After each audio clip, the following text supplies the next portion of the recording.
Institutions are not affiliated with either entity. Investment products are not a deposit, not FDIC insured, not insured by any federal government agency, not guaranteed by the bank, may go down in value. Indiana in the Morning, presented by First Commonwealth Bank on WCCS. And it's time now for our interview with State Senator Joe Pittman, brought to you by Marcus & Mack, voted best personal injury law firm in the Best of Indiana County contest. Marcus & Mack, a law firm representing injured people. And the Senator joins us live in studio, so you'll be able to watch us on Facebook Live as well. Senator, good morning. Josh, good morning. It's good to see you again, and I know that this is a busy time. You're ready to go back to Harrisburg. You've caught us on the way through. Yes, the truck is gassed up and ready to go. So it's got to be a stressful time right now because we are now a week away from the budget deadline. And you had said in the news conference last week that while things have been cordial between all sides, the pace isn't where you'd like it to be. It's not where I'd like it to be. And what I mean by that is that it's one thing for us to come to an agreement in principle on what the budget should look like and all the relating parts, but there is an inordinate amount of hours that have to be put in literally writing the language. I think sometimes we lose sight of the fact that the words on the paper are what matter. And the words that we vote to approve have to be identical in both chambers and signed by the governor. So there is a lot of detail. There is a lot of drafting work and editing work that goes into crafting a product. And that's where I am concerned that really to get something done on June 30th, we have to have a deal much sooner so we can effectuate it. Having said that, I do think we've made some progress over the last several days, and while I don't think literally June 30th is likely, I'm hoping that by the 4th of July we can have things wrapped up. So you're hoping a couple of days extension. I'm hoping the next 24 hours will really tell us a lot about where we can get. Is this because of a lot of new things being added to the budget this time around, or is it just because of the fact that people are taking their time and making sure that the words are right? It's a lot of new things, and I think what is important to understand is we have some deep philosophical differences, and I'll just reiterate our point of view as a Senate Republican majority that while we have $14 billion in our savings account, and we are in a very good fiscal position, those are one-time dollars, and a lot of the demands being put on us are for recurring expenditures. Okay. And so we're trying to be very careful, even though this is a 12-month budget, we're trying to look several years ahead to make sure that we don't put us in a position where we have fiscal instability in the years ahead. That, as well as inflationary pressures.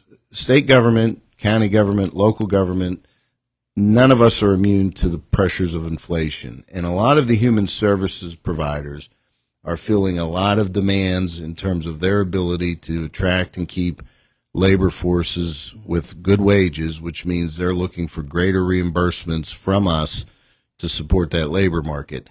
In particular, nursing homes, the intellectual disability community, their provider network are two big areas where inflation is taking a huge toll on it.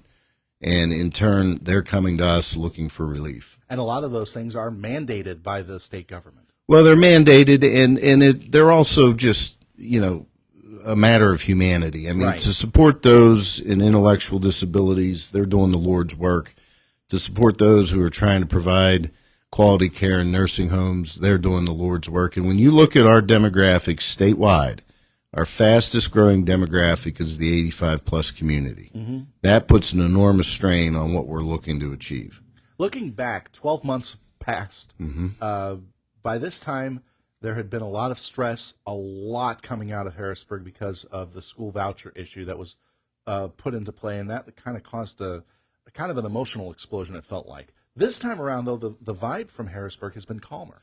Well, the governor last year came to the table with us in a bipartisan way to support empowering parents, which is a basic tenet of our majority. We worked very hard with him on that. We had agreement with him, and that deal couldn't be brought home based on, frankly, the House Democrat majority and his own party not being able to agree to it. And so that has left a very sour taste in our mouth. It still does. We believe in empowering parents. We absolutely believe in that. But the only way we're going to be able to effectuate what the governor and our majority came to agreement on last June is for him to make it clear to the House Democrat majority that he wants this done. And frankly, at this point, I've not seen that kind of action from the governor to make such a deal happen. That's what I was going to ask you next. Any rumbling from the governor's office on that? What are some of the things, though, that all sides have been able to come together on? Economic development is always key. The governor's proposed investment in infrastructure sites, making pad-ready sites for economic opportunity. We really think that that is something that has some merit. Along with that, though, we're insisting that we have to have real permitting reform. I don't think it's any secret that Pennsylvania is not very user-friendly whenever it comes to allowing individuals and entities to get permits necessary to actually make economic investment in this state. So we've been adamant that if we're going to make those investments, we need permitting reform because it doesn't do us any good to have that money available if we can't get the shovels in the ground. That's one area. I do think there are pieces within our tax structure. There are areas that we think we can do better from a taxation perspective to promote economic growth. There's something called the net operating loss carry forward. That's a priority that I think is shared. And so those are some areas where I think we can reach some agreement on. Just this past Friday, we had a visit from the Secretary of the Department of Community and Economic Development talking about the Main Street Matters program. $25 million in the state budget towards that to help out Main Street districts like downtown Indiana. You obviously see that as a boon. I see that as a worthy endeavor. I see it as a plus. I know what a vibrant downtown means to a community. I have to be cautious because obviously we're still trying to balance a budget, but I think in the world of the proposals the governor has put on the table, those kinds of things are the most achievable. All right, that's good. So, again, back to work today. You're going to probably be working through most of the week, trying to put the budget together. Again, trying to get that Sunday deadline to get it done. But again, you're thinking maybe a couple of days afterwards. It's not going to transform into something like what we saw last year where there was a budget in principle, but the final thing wasn't signed until several months down the road. I hope not, but until everything's agreed to, nothing's agreed to. And I've been around the Capitol long enough to realize that any outcome shouldn't be a surprising outcome. So we'll see where we go here, particularly in the next 24 hours. I know the budget's been the primary thing you've been focused on, but what are some other things that have been coming through your office? Well, on the local front, I'm very encouraged by the continued development of the School of Osteopathic Medicine at IUP. I think that is going to be a great opportunity for this community and a great opportunity for IUP to recreate itself. I continue to be hopeful that we're going to find a positive redevelopment for the Homer City Generating Station. I don't know what those details are, and I'm not sure where it's going to go, but I really do think there's some real opportunity there in the years ahead. So those are two areas locally that I continue to be focused on and are very important. It is big for the proposed College of Osteopathic Medicine. They've been getting a lot of support from Inside Foundation for IUP, the IUP Alumni Association been supporting, but also Senator John Fetterman and Guy Reschenthaler, the U.S. representative for us, both making it a priority as part of their requests for federal funds. I'm very encouraged by that, and that's really what it's going to take. It's going to take IUP stepping forward and raising dollars privately, as they've started to do. It's going to take the state government making investment, as we already have done, and I believe will continue to do. And then the partnership with the federal government is really key. But I think there's a real opportunity here. It's gained great momentum, and I'm very encouraged by the direction we're heading. I'm encouraged by the fact, again, we're seeing movement on the budget. And, again, it's been very calm movement on the budget. And we had mentioned some of the good points. We mentioned the big hanging point of being the school voucher business from last year. Are there other little smaller points maybe? Well, the other big point is education funding in general. Right. And it's not just the amount of funding that goes into public education, but it's how it gets driven out in the communities. And as I've said time and time again, we have 500 school districts in this Commonwealth. They're all unique. They're all diverse in their own way, and they all have a different definition of what is fair.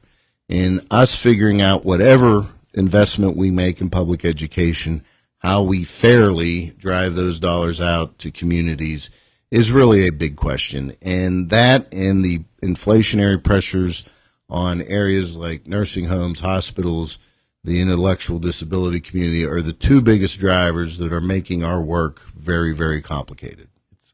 It sounds complicated. It is complicated, but you guys usually pull it off. And it's I don't know if you would call it an ever recurring miracle, but I think this is just now we're getting down to the grindstone at this point. We are, and divided government is difficult. It is very hard whenever you have fundamental philosophical differences to those you're negotiating with. But we're figuring out a way to make it functional, and we're going to continue to do that here, hopefully in the next 10 to 15 days. As I've had somebody tell me in the past, probably sometimes the best deals are ones where both sides aren't happy, but still are happy on some things. That's correct. All right. Senator Pittman, thank you very much for joining us. Best of luck in Harrisburg. All right, Joshua, thank you. Thank you, See sir. you. Senator Joe Pittman joining us on Indiana in the Morning, presented by First Commonwealth Bank. Our interview is presented by Marcus & Mack, voted Best Personal Injury Law Firm, Best of Indiana County Contest. Marcus & Mack, a law firm representing injured people. And that will do it for this edition of Indiana in the Morning, presented by First Commonwealth Bank. Coming up, we'll have a check of local news headlines that will come after Fox News headlines right at the top of the hour. And then we'll join the Brian Kilmeade Show, and I'll be back with a full check of news headlines coming up at noon today. Of course, you can also check out those headlines anytime at WCCSradio.com. Also, check out our Facebook page. You can watch live video from Indiana in the Morning on the Facebook feed. Todd's back in tomorrow. I'm Josh Whittison. Thanks for listening. In a world filled with noise and chaos, find solace and purpose at the Church of Good Shepherd in Kent. Their doors are open, welcoming all who seek peace, belonging, and spiritual growth.